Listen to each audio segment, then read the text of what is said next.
महज 20,000 रुपए के कैश ट्रांजैक्शन या फिर रिश्तेदार से लिए गए इतने ही कैश पर आपको जुर्माना भी देना पड़ सकता है। इनकम टैक्स एक्ट के सेक्शन 271 के अनुसार अगर आप 20,000 से ज्यादा का लेन देन कैश में करते हैं तो आप पर उतना ही जुर्माना वसूला जा सकता है जितना कैश आपने यहाँ दिया हो। ऐसे में ये ट्रांजैक्शन सिर्फ अकाउंट पेई चेक, अकाउंट पेई बैंक ड्राफ्ट या फिर इलेक्ट्रॉनिक मोड जैसे कि NEFT, RTGS या फिर UPI से ही आपको करना चाहिए।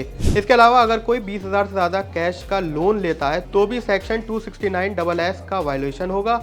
इस पर सेक्शन 271D के अनुसार आपको जुर्माना देना पड़ेगा जो कि लोन अमाउंट के बिल्कुल बराबर होगा।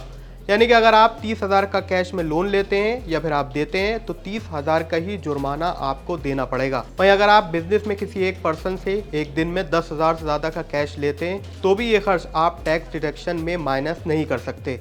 इसके अलावा कुछ और नुकसान भी हैं, जैसे कि अगर आप हेल्थ इंश्योरेंस प्रीमियम को कैश में भरते हैं तो भी आपको टैक्स बेनिफिट नहीं मिलेगा, जबकि अगर आप ITR नहीं भरते हैं तो आप 20 लाख से ज़्यादा के कैश विड्रॉल पर आपको 5% का TDS देना होगा। इससे पहले सुप्रीम कोर्ट ने भी अपने एक ऑर्डर में कैश ट्रांजैक्शन पर अप्रैल 2025 में एक आदेश दिया था।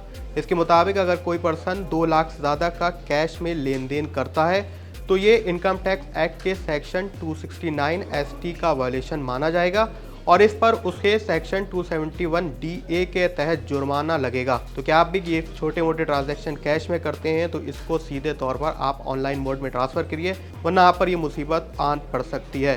तो क्या आप भी इससे पहले ITR से जुड़े नियमों के बारे में जानते थे? हमें कमेंट सेक्शन में ज़रूर लिखें।